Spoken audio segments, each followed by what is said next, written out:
하루에 10명 이상의 아이들이 목숨을 잃는 마을이 있다면 믿으시겠습니까? 유엔 수자원 보고서에 따르면 전 세계 인구 중 20억 명이 안전한 식수에 접근하지 못하고 있습니다. 특히 중동과 아프리카 지역의 물 부족 현상은 매년 심각해지고 있으며 이로 인한 사망자 수는 연간 약 82만 9천 명에 달합니다. 오늘 여러분께 들려드릴 이야기는 물 한 방울이 생명보다 귀했던 요르단의 작은 마을 와디 알 파이난에 관한 이야기입니다. 45도가 넘는 사막 한가운데서 하루하루를 버티던 4천 명의 주민들이 한국 기술자들의 방문으로 인해 완전히 다른 삶을 살게 된 놀라운 변화의 기록입니다.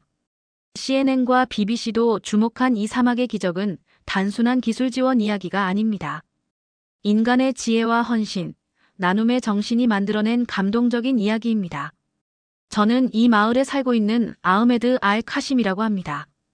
저와 함께 한국 기술이 가져온 경이로운 변화의 순간들을 경험해 보시겠습니까?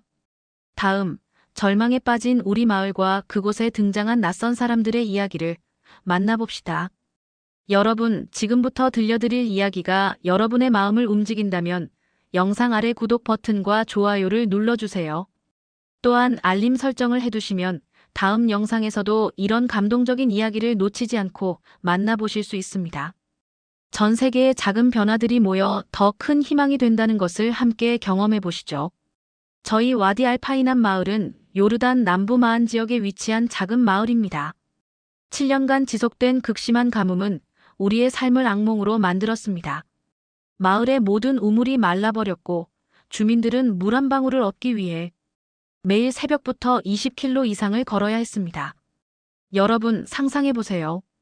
45도가 넘는 뜨거운 사막에서 물통을 들고 하루 종일 걷는 아이들과 여성들의 모습을.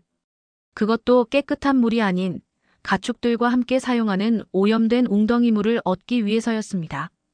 제 기억에서 지워지지 않는 장면이 있습니다. 제 딸 사미라가 8살이던 해, 그 아이는 오염된 물로 인한 장티푸스에 걸려 생사의 갈림길에 섰습니다. 밤새 고열과 구토로 탈진한 아이를 안고 60km 떨어진 병원까지 달려갔던 그날의 공포는 지금도 생생합니다. 아빠, 목이 너무 말라요. 물 좀 주세요. 사미라의 갈라진 입술과 창백한 얼굴을 보며 저는 아버지로서의 무력함을 절감했습니다.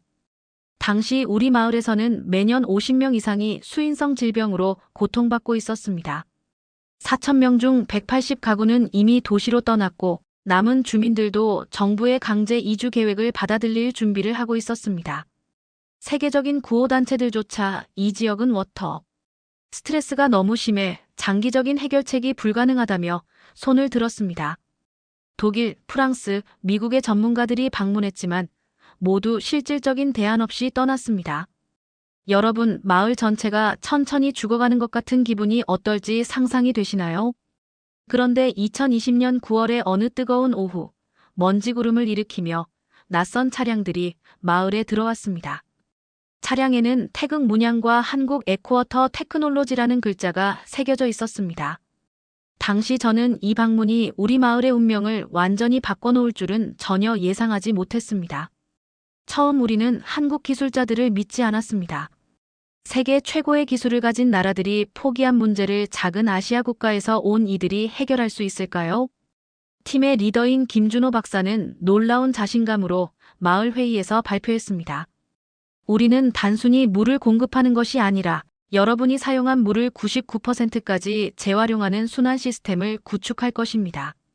마을 사람들은 웃었고 노인 대표 오마르는 또 허황된 약속이겠지라며 수군거렸습니다. 저도 속으로는 이번에도 실패하겠지라고 생각했음을 고백합니다. 하지만 한국팀의 작업 방식은 지금까지 본 어떤 전문가 집단과도 달랐습니다. 그들은 단 3일 만에 특수 드론과 첨단 장비로 마을 전체의 지형과 수분 분포도를 완성했습니다. 김 박사의 팀은 밤새도록 불을 켜고 작업했고 45도의 사막 열기 속에서도 쉬지 않고 일했습니다. 한 번은 뙤약볕 아래에서 작업하다 팀원 한 명이 일사병으로 쓰러졌는데도 응급처치 후 30분 만에 다시 작업에 복귀했습니다. 제가 그만 쉬세요라고 말하자 그는 미소 지으며 이렇게 대답했습니다. 저희는 이런 환경에 익숙합니다. 한국에서는 더 어려운 상황에서도 프로젝트를 완수했어요. 작업 5일째, 한국팀은 마을 중앙에 컨테이너 크기의 특수 장비들을 설치하기 시작했습니다. 여러분, 그들이 가져온 재활용 시스템의 정교함을 상상해 보세요. 김 박사는 열정적으로 설명했습니다. 이 시스템은 한국에서 개발한 멤브레인 나노 필터 기술을 사용합니다. 가정에서 사용된 모든 폐수를 정화하여 99%까지 재활용할 수 있어요. 도저히 믿기 힘든 주장이었습니다. 우리는 한 방울의 물도 구하기 힘든 상황에서 사용한 물을 다시 마신다는 개념 자체가 생소했습니다. 10일 만에 메인 시스템이 완성되었고 전체 마을 주민이 모인 가운데 첫 테스트가 진행되었습니다. 더러운 물이 시스템에 투입되고 30분 후 맑고 깨끗한 물이 나오는 순간 모두가 숨을 죽였습니다. 그러나 여전히 의문이 남아 있었습니다. 그 물을 정말 마셔도 괜찮을까요? 김준호 박사는 주저없이 첫 잔의 물을 들어 마셨습니다. 이 물은 세계보건기구 기준의 3배 더 깨끗합니다. 완벽한 식수입니다. 저도 용기를 내어 물을 마셨는데 그것은 제가 마셔본 가장 깨끗하고 시원한 물이었습니다. 그 순간 마을 전체에 환호성이 울려 퍼졌습니다. 여성들은 울음을 터뜨렸고 노인들은 감격에 겨워 서로를 껴안았습니다. 우리가 포기했던 희망이 다시 살아난 순간이었습니다. 한국팀은 단순한 정수 시스템을 넘어 마을 전체를 위한 순환형 물관리 네트워크를 구축했습니다. 각 가정에 소형 정수 장치를, 마을 중앙에는 중앙 처리 시설을 설치했습니다. 더 놀라운 것은 시스템이 100% 태양광으로 작동한다는 점이었습니다. 요르단은 일조량이 풍부한 나라입니다. 이 태양광 패널은 일반 패널보다 40% 더 효율적입니다. 김 박사는 자신감 넘치는 목소리로 설명했습니다. 저는 한국 기술자들의 일하는 방식에서 특별함을 발견했습니다. 그들은 완벽을 추구했고 0.1%의 오차도 용납하지 않았습니다. 한 번은 파이프의 각도가 단위도 차이 난다며 전체를 다시 설치하는 모습을 보고 놀랐습니다. 여러분, 이런 완벽주의적 접근이 어떤 결과를 가져올지 상상해 보셨나요? 한국팀은 기술 설치와 함께 마을 주민들에게 시스템 관리법도 철저히 교육했습니다. 그들은 마을 청년 10명을 선발해 집중 훈련시켰고 저도 그중 한 명이었습니다. 이 시스템은 이제 여러분의 것입니다. 우리가 떠나도 스스로 관리할 수 있어야 합니다. 김 박사의 이 말은 지금도 제 귓가에 생생합니다. 한국 팀이 가져온 기술은 단순한 물 문제 해결을 넘어섰습니다. 그들은 스마트 워터 그리드 시스템을 도입해 각 가정의 물 사용량을 실시간으로 모니터링했습니다. 이 기술은 물 사용량을 30%까지 줄이면서도 사용자 만족도는 증가시켰습니다.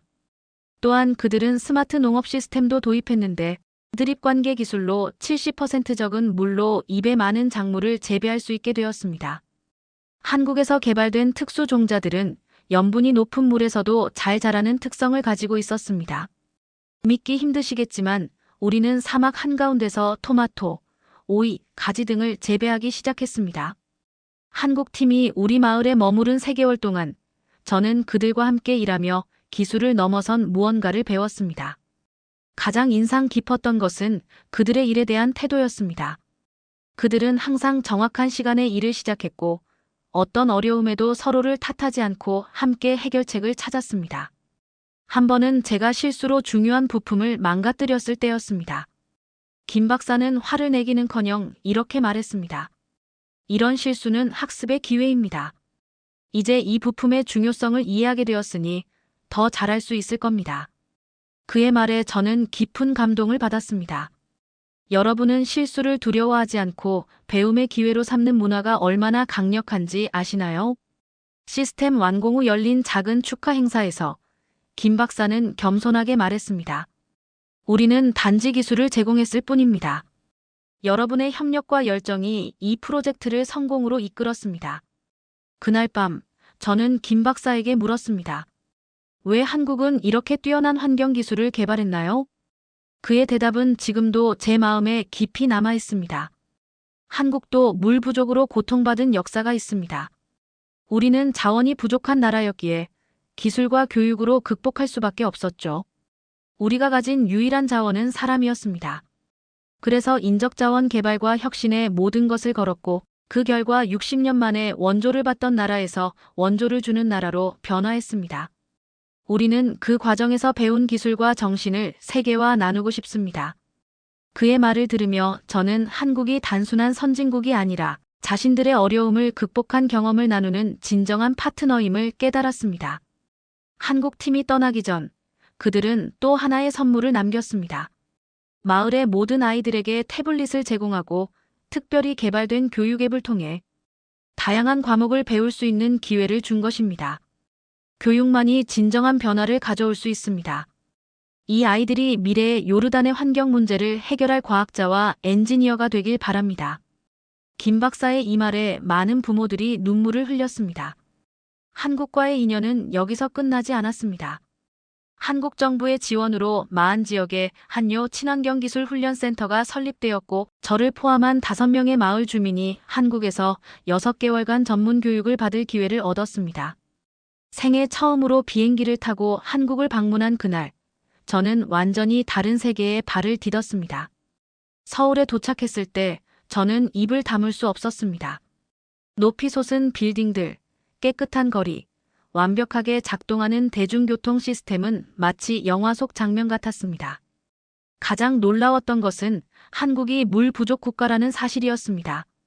김 박사의 설명에 따르면 한국은 1인당 수자원 보유량이 세계 평균의 6분의 1에 불과한 물 스트레스 국가였습니다. 우리는 필요에 의해 혁신을 이루었습니다. 물이 부족했기에 물을 아끼고 재활용하는 기술을 개발할 수밖에 없었죠. 이 말은 저에게 깊은 울림을 주었습니다. 여러분, 위기가 기회가 될 수 있다는 이 놀라운 철학에 대해 생각해 보신 적 있으신가요? 한국에서의 교육 중 특히 인상적이었던 것은 스마트 그린시티 프로젝트였습니다. 빗물을 모아 저장하고 도시의 모든 폐수를 재활용하며 건물 설계부터 물 효율성을 고려한 도시 계획이었습니다. 송도 국제도시를 방문했을 때 도시 전체가 하나의 거대한 물순환 시스템으로 작동하는 모습에 경탄했습니다. 한국 기업들의 연구소에서는 이미 10년 후의 기술을 개발하고 있었습니다. 바닷물을 적은 에너지로 담수화하는 기술, 대기 중 수분을 모아 식수로 변환하는 장치 등 상상을 초월한 기술들이었습니다. 한 연구원은 자신감 있게 말했습니다. 우리는 2050년까지 전 세계 물 문제를 해결할 수 있는 기술을 개발하는 것이 목표입니다.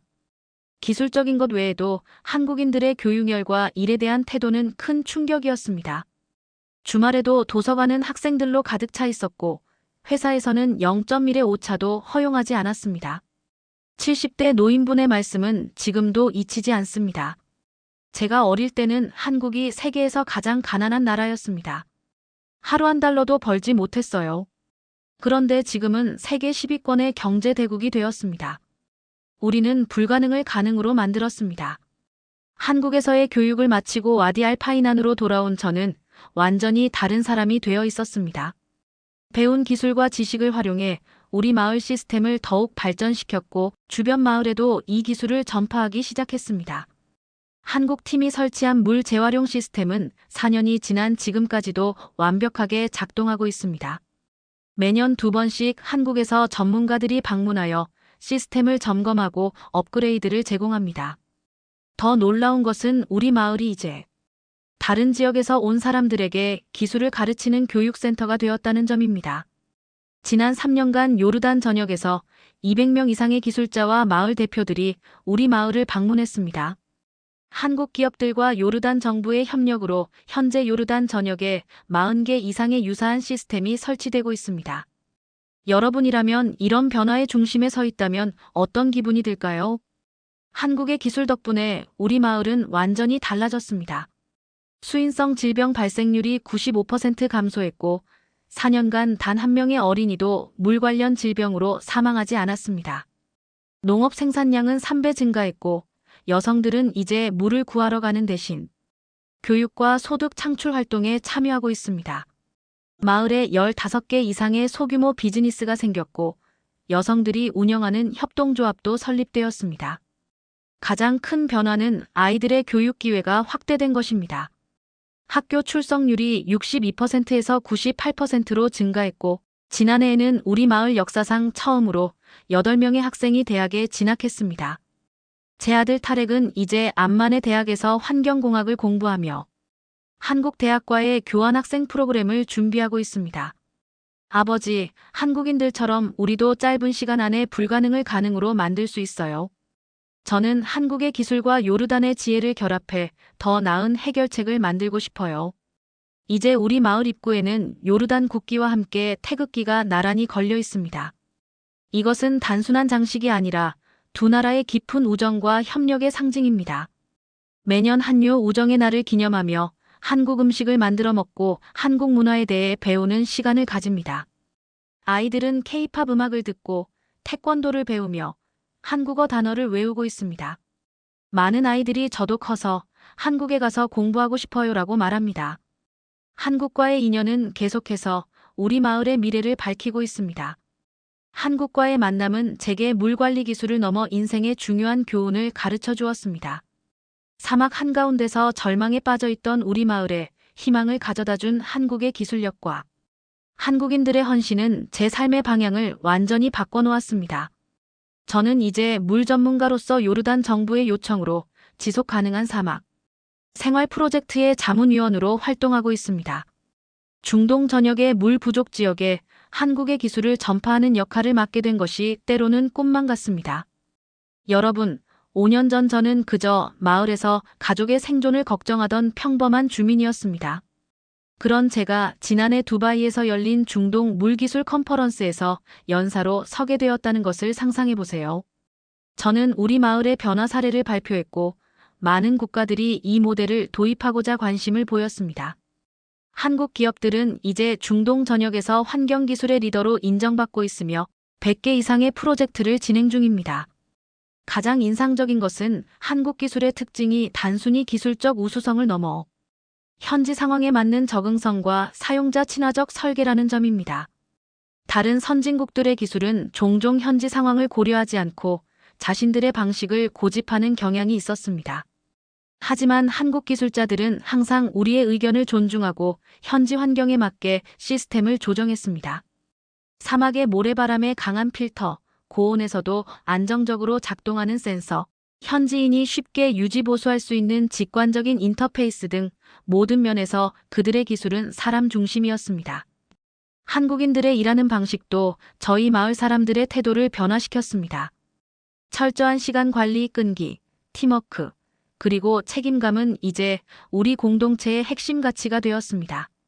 저는 마을 청년들에게 한국인들에게서 배운 빨리빨리 정신과 할 수 있다는 긍정적인 마인드를 전파하고 있습니다. 여러분도 불가능해 보이는 문제 앞에서 할 수 있다는 믿음의 힘을 느껴보신 적이 있으신가요? 이제 우리 마을에서는 모든 회의를 정시에 시작하고 목표 달성을 위해 함께 고민하며 서로를 존중하는 문화가 자리 잡았습니다. 만약 한국 기술자들이 우리에게 단순히 기술만 전수했다면 그 영향은 제한적이었을 것입니다. 하지만 그들은 기술과 함께 문제 해결 방식, 협업의 가치, 그리고 불굴의 정신까지 보여주었습니다. 이것이 바로 진정한 지식 공유이자 국제 협력의 모범 사례라고 생각합니다.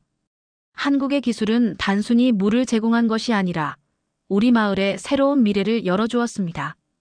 그들이 보여준 끈기와 혁신 정신, 완벽을 추구하는 태도, 그리고 받은 도움을 다른 이들과 나누려는 마음은 우리 모두에게 큰 교훈이 되었습니다. 한국은 자원이 거의 없는 작은 나라에서 시작해 오직 사람의 힘, 교육, 그리고 기술 혁신을 통해 세계적인 경제 강국이 되었습니다. 전쟁의 폐허에서 일어나 불과 60년 만에 원조를 받는 나라에서 원조를 주는 나라로 변화한 한국의 이야기는 요르단과 같은 개발도상국에게 큰 희망과 영감을 줍니다. 여러분, 한국의 경험은 우리에게 무엇을 가르쳐 주는지 생각해 보셨나요? 그것은 바로 자원의 한계는 인간의 지혜와 의지로 극복할 수 있다는 가르침입니다. 저는 이제 우리 아이들에게 한국의 이야기를 들려주며 우리도 할 수 있다는 희망을 심어주고 있습니다. 한국인들이 우리 마을에 심어준 할 수 있다는 정신은 이제 우리 공동체의 DNA가 되었습니다. 사막에서의 삶을 포기하려 했던 우리 마을은 이제 요르단의 미래 물관리 기술의 중심지가 되었고 다른 마을들에게 희망을 전하고 있습니다. 이 모든 변화의 시작점에 한국인들의 놀라운 기술력과 헌신, 그리고 나눔의 정신이 있었다는 것을 저는 절대 잊지 않을 것입니다. 5년 전 목숨을 위협하는 심각한 물 부족 상황에서 절망에 빠져 있던 우리가 이제는 물 관리의 선도적인 모델이 되었습니다. 때로는 저 자신도 믿기 힘든 꿈만 같은 이야기입니다. 이것이 한국 기술이 가져다준 진정한 기적입니다.